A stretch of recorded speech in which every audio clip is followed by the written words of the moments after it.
Alibaba and the 40 Thieves.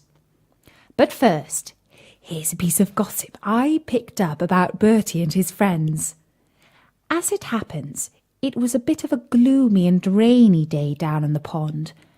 Bertie was trying to think of a trick to play on Colin the carp, but was finding it a bit difficult. Just then, Barker the dog ran up to the pond. "Woof, woof," said Barker. "Oh no," said Tim the tadpole.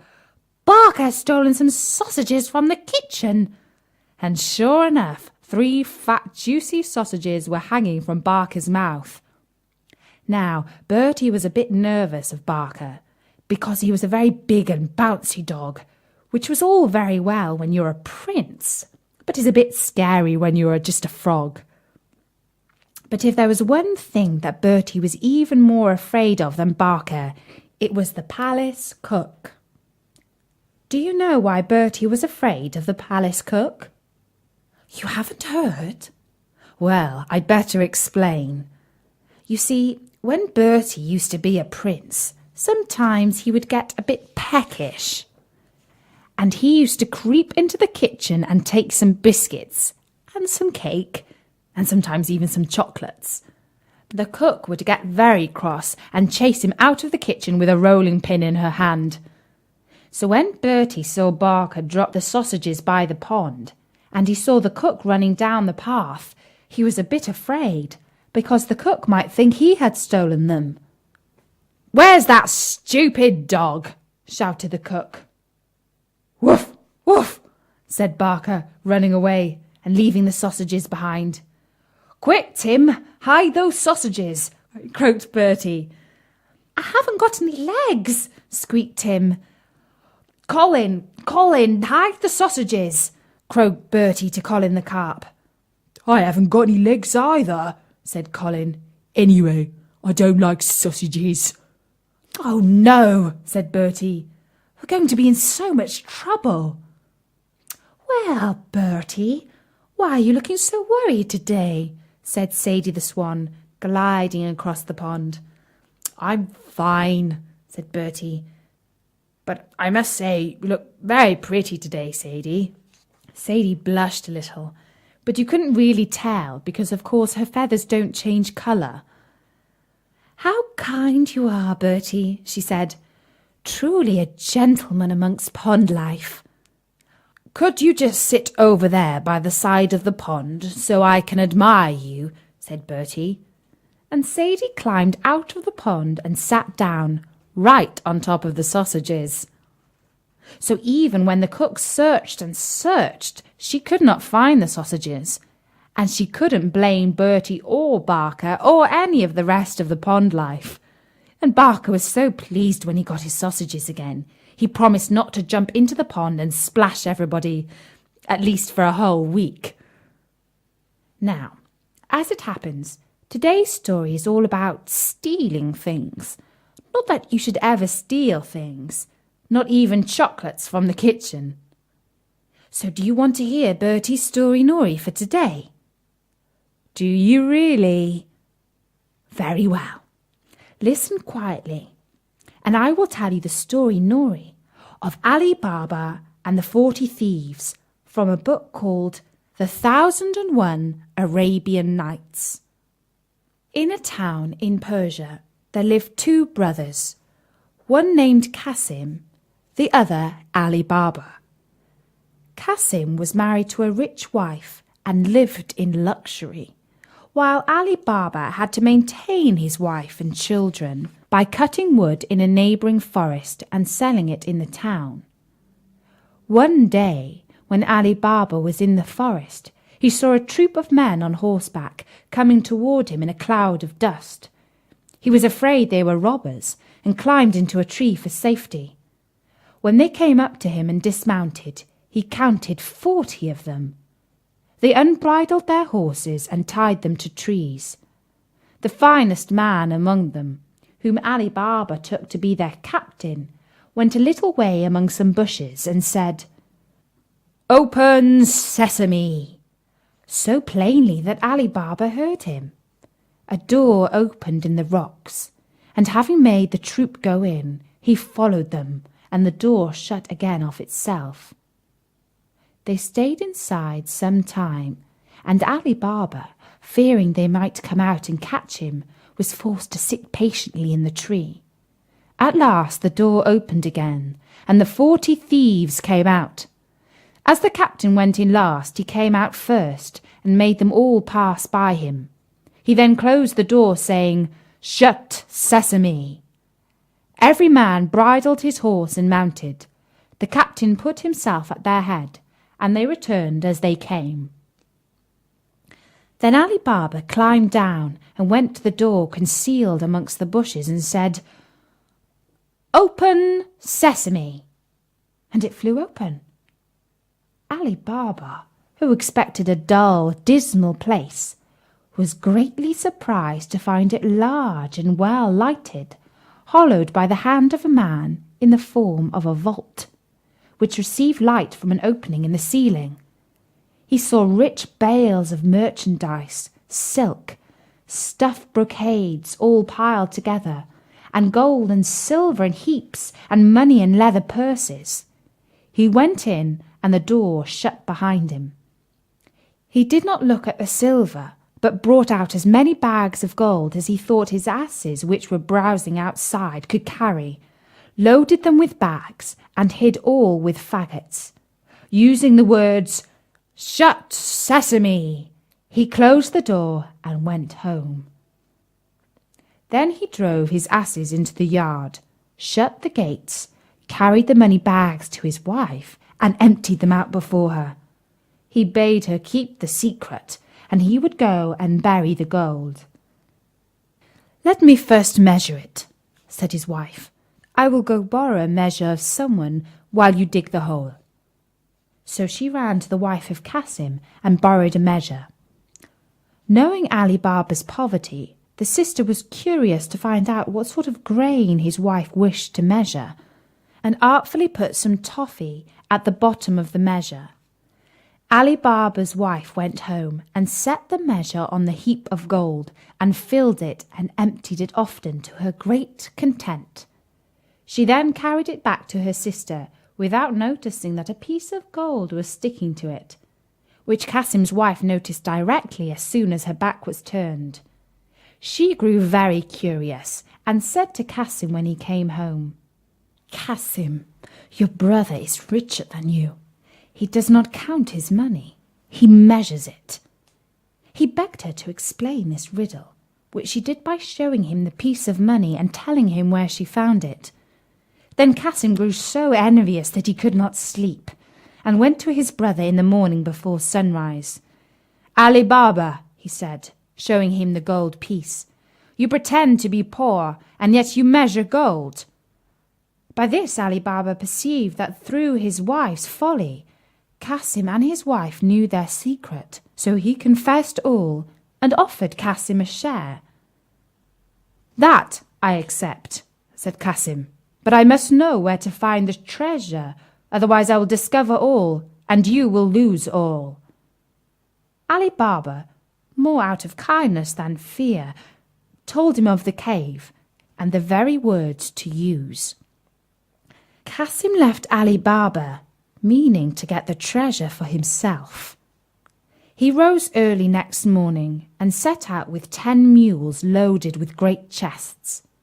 He soon found the place, and the door in the rock. He said, "Open, Sesame!" And the door opened and shut behind him. He could have feasted his eyes all day on the treasures, but he now hastened to gather together as much of it as possible.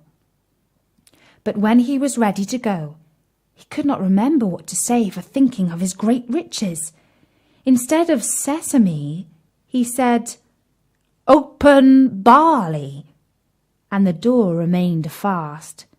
He named several different sorts of grain, all but the right one, and the door still stuck fast. He was so frightened about the danger he was in that he had as much forgotten the world as if he had never heard it. About noon the robbers returned to their cave, and saw Cassim's mules roving about with great chests on their backs. This gave them the alarm. They drew their sabres and went to the door, which opened on their captain, saying, "Open, Sesame!" Cassim, who had heard the trampling of their horses' feet, resolved to sell his life dearly. So when the door opened, he leapt out and threw the captain down. In vain, however, the robbers with their sabres soon killed him. On entering the cave, they saw all the bags laid ready, and could not imagine how anyone had got in without knowing their secret. They cut Cassim's body into 4 quarters, in order to frighten anyone who should venture in, and went away in search of more treasure. As night drew, Cassim's wife grew very uneasy, and ran to her brother-in-law and told him where her husband had gone. Ali Baba did his best to comfort her, and set out to the forest in search of Cassim. The first thing he saw on entering the cave was his dead brother. Full of horror, he put the body on one of his asses, and bags of gold on the other 2, and covering all with some faggots, returned home. He drove the 2 asses laden with gold into his own yard, and led the other 2 to Cassim's house. The door was opened by the slave Morgiana, whom he knew to be both brave and cunning. Unloading the ass, he said to her, "This is the body of your master, who has been murdered, but whom we must bury as though he had died in his bed. I will speak with you again, but now tell your mistress I am come." The wife of Cassim, on learning the fate of her husband, broke out into tears and cries. But Ali Baba offered to take her to live with him and his wife, whereupon she agreed and dried her eyes. Morgiana, meanwhile, sought a doctor and asked him for some lozenges. "My poor master," she said, "can neither speak nor eat." She carried home the lozenges and returned next day weeping, and asked for an essence only given to those just about to die. Thus in the evening no one was surprised to hear the wretched shrieks and cries of Cassim's wife and Morgiana, telling everyone that Cassim was dead. The next day, after Morgiana went to an old cobbler near the gates of the town, who opened his stall early, put a piece of gold in his hand, and bade him follow her with his needle and thread. Having bound his eyes with the handkerchief, she took him to the room where the body lay, pulled off the bandage, and bade him sew the quarters together, after which she covered his eyes again and led him home. Then they buried Cassim, and Morgiana, his slave, followed him to the grave, weeping and tearing her hair, while Cassim's wife stayed at home, uttering lamentable cries. Next day she went to live with Ali Baba, who gave Cassim's shop to his eldest son. The 40 thieves, on their return to the cave, were much astonished to find Cassim's body gone, and some of their money bags. "We are certainly discovered," said the captain, "and shall be undone if we cannot find out who it is that knows our secret. 2 men must have known it. We have killed one, we must now find the other. To this end one of you who is bold and artful must go into the city dressed as a traveller, and discover whom we have killed, and whether men talk of the strange manner of his death. If the messenger fails, he must lose his life, lest we be betrayed." One of the thieves started up and offered to do this, and after the rest had highly commended him for his bravery, he disguised himself, and happened to enter the town at daybreak, just by Baba Mustafa's stall. The thief bade him good day, saying, "Honest man, how can you possibly see to stitch at your age?" "Old as I am," replied the cobbler, "I have very good eyes, and will you believe me when I tell you that I sewed a dead body together in a place where I had less light than I have now?" The robber was overjoyed at his good fortune, and giving him a piece of gold, desired to be shown the house where he stitched up the dead body. At first Mustafa refused, saying that he had been blindfolded, But when the robber gave him another piece of gold, he began to think he might remember the turnings if blindfolded as before. This means succeeded. The robber partly led him, and was partly guided by him, right in front of Qasim's house, the door of which the robber marked with a piece of chalk. Then, well pleased, he bade farewell to Baba Mustapha and returned to the forest. By and by, Morgiana, going out, saw the mark the robber had made, quickly guessed that some mischief was brewing, and fetching a piece of chalk, marked 2 or 3 doors on each side. The thief, meantime, told his comrades of his discovery. The captain thanked him, and bade him show him the house he had marked. But when they came to it, they saw that 5 or 6 of the houses were chalked in the same manner. The guide was so confused that he knew not what answer to make, and when they returned he was at once beheaded for having failed. Another robber was sent out, and having won over Baba Mustapha, marked the house in red chalk. But as Morgiana was again too clever for them, the second messenger was put to death also.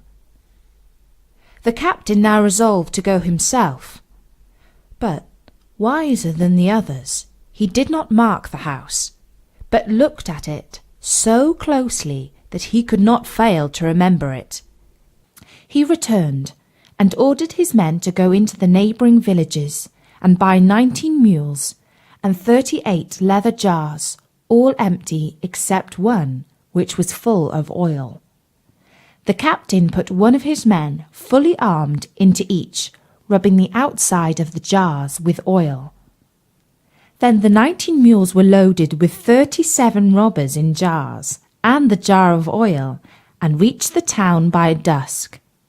The captain stopped his mules in front of Ali Baba's house, and said to Ali Baba, who was sitting outside for coolness, "I have brought some oil from a distance to sell at tomorrow's market, but it is now so late that I know not where to pass the night, unless you will do me the favour to take me in."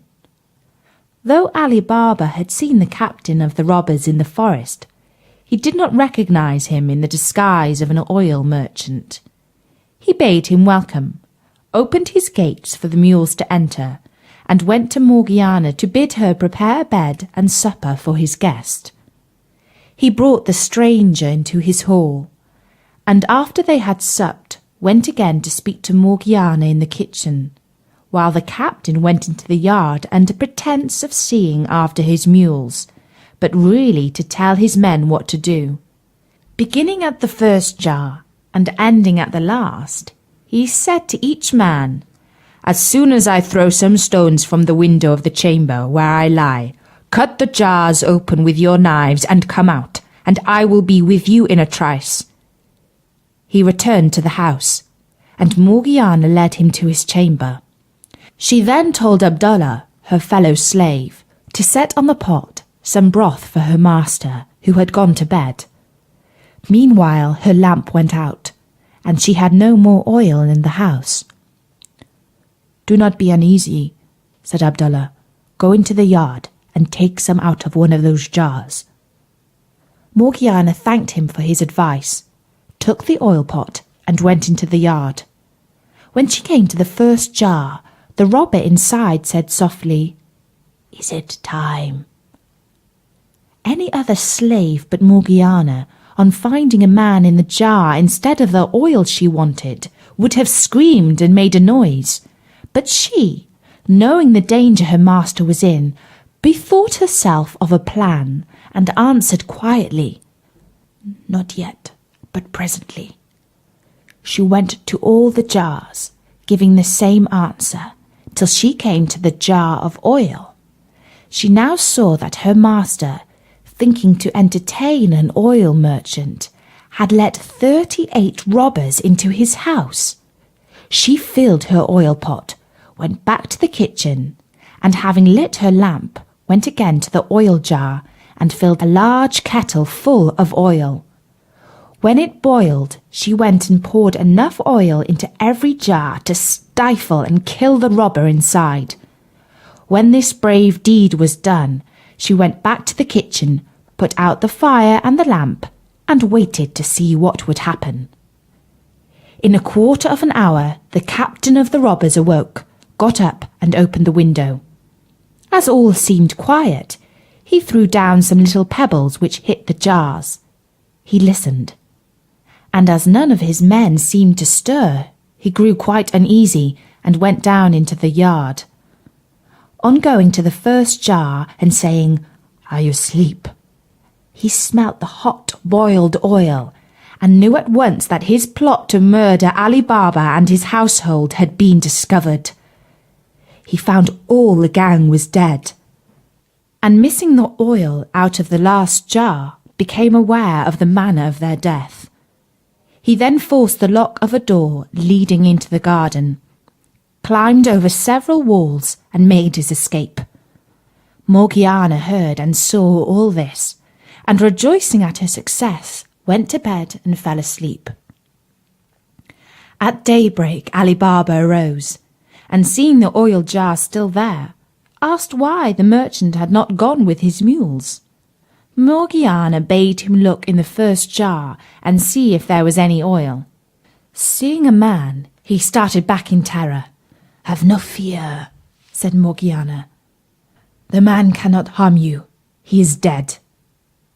Ali Baba, when he had recovered somewhat from his astonishment, asked what had become of the merchant. "Merchant?" said she. "He is no more merchant than I am." And she told him the whole story, assuring him that it was a plot of the robbers of the forest, of whom only 3 were left, and that the white and red chalk marks had something to do with it. Ali Baba at once gave Morgiana her freedom, saying that he owed her his life. Then they buried the bodies in Ali Baba's garden, while the mules were sold in the market by his slaves. The captain returned to his lonely cave, which seemed frightful to him without his lost companions, and firmly resolved to avenge them by killing Ali Baba. He dressed himself carefully and went into town, where he took lodgings in an inn. In the course of a great many journeys to the forest, he carried away many rich stuffs and much fine linen, and set up a shop opposite that of Ali Baba's son.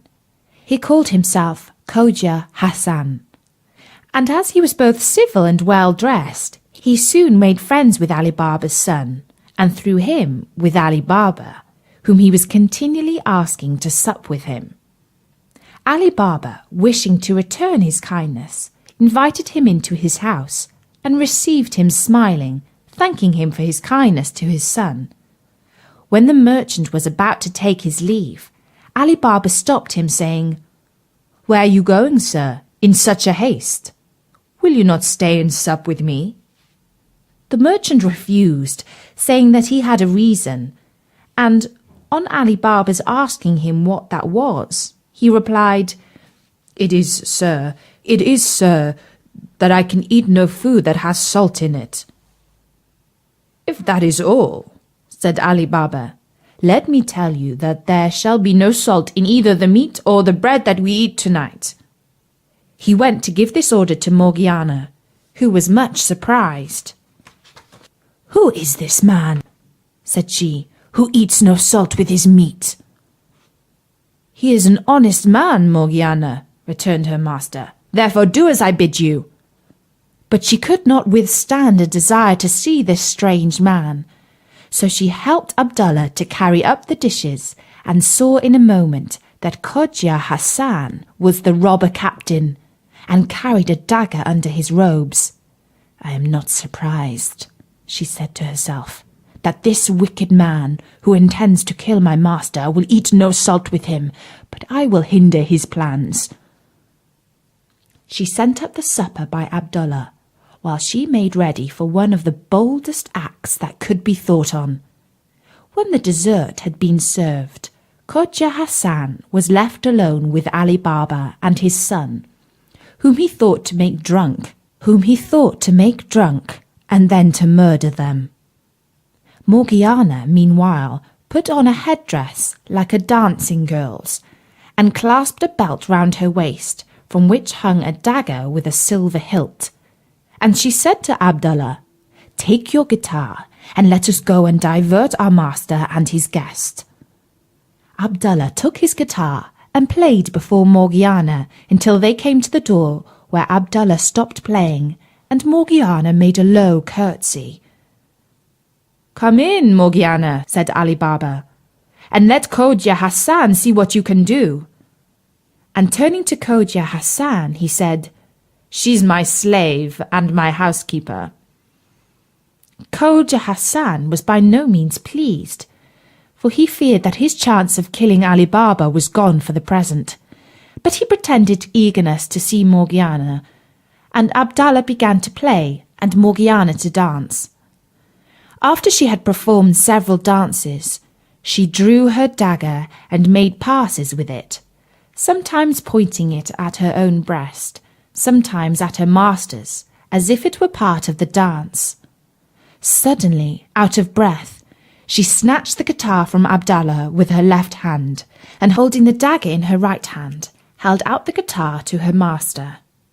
Ali Baba and his son put a piece of gold into it, and Khoja Hassan, seeing that she was coming to him, pulled out his purse to make her a present. But while he was putting his hand into it, Morgiana plunged the dagger into his heart. "Unhappy girl!" cried Ali Baba and his son. "What have you done to ruin us?"